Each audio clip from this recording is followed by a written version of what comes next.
Мен Баткен обласы, Баткен району Самарканд айылынын Жайылма айылынын тургуну болом. Ошол уруш күнү биз мына жерде саат кечээ саат 4 турду. Мына сайда бир 5 охотниктер болуп өзүнүн немелер болгон жарандар.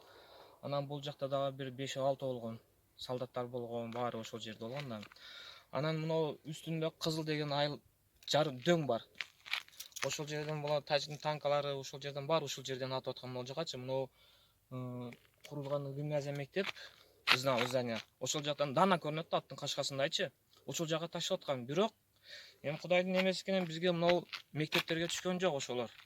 Жалаң жандарга түшүп атты бар жагына. Анан жогортон тажиктер келип атты. Анан бирок өтө страшный болду уруш. Биз ушул жерде элек. Бул мектеп качан курулган өзү? Бул мектепти былтыры мына биздин президентибиздин Өзбекстан президентинин неме болуп, ушул биздин немелерге Өзбекстан куруп берген. Былтыры бүтүр быйыл 1-сентябрда ачылышы болуп, быйыл ишке кирген эле. Ошол мектепке кирген ошол уруш күнү мына жерде мектепте окуучулар болгон. Эч ким билген эмес да, бизди өкмөт дагы неме кылган эмес. Бүгүн ушундай болуп кетиши мүмкүн деп мектепте окуучулар дагы коопсуз жерге чыгарган эмес да. Ошол тополоң болуп, эртең саат 6-ларда уруш болгон. Бар мына жерге качып чыккан окуучулар мына жерге түшкөн, бирок ошол снаряд жарылбай калган деп уктук да биз. Если жарылып башка болгондо мына жерде көп окуучулар эле. Ошо баары неме болуп, өзүн жоготуп, баары ыйлап шок болуп калган. Эч ким билбейт. Көчөдө кайка барышты окуучулар. Мына көчөдө калган да. Ошондой болду. Сиз өзүңүздү тааныштырып коюңузчу, аты жөнүңүздү? Мен Баткен обласы Самарканд айылынын тургуну болом. 1982-жылы Маматов Уларбек. Ушул жайылмада турам, ушул тургуну болом ушул жерде. Снаряд түштү? Бул жерде основной ушул жайылма, мына Орто Сага айылы, Паскарык, анан мына Жаңыбак. Ушул жер баарын ушул жактан түшүп атты, Шороптончу. Шороптон атып атты. Мына Паскарык айылга Тажикстандын танкалары кирип келди. Алар көбү билбейт экен да, биздин танкаларда неме койбоптур. Белгечи. Анан көбү ойлогон кыргыздын танкалары деп. Анан Ылдыш сай жактан чыккан экен, Паскарык айылын бир айланып, 2-3 жолу атып кетти дейт эми Паскардын тургундары. Анан мына Аксай айылы, Аксал айылыны басып алган экен границага чейинчи тажиктер. Анан таңны басып алган.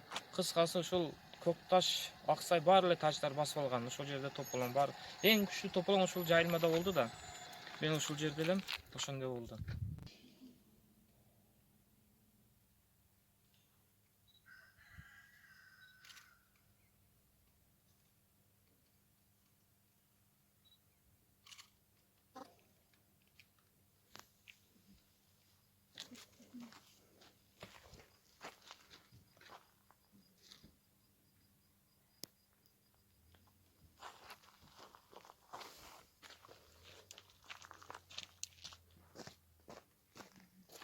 Баткен облусундагы Самаркандек айылында Өзбекстан өлкөсү мектеп салып берген.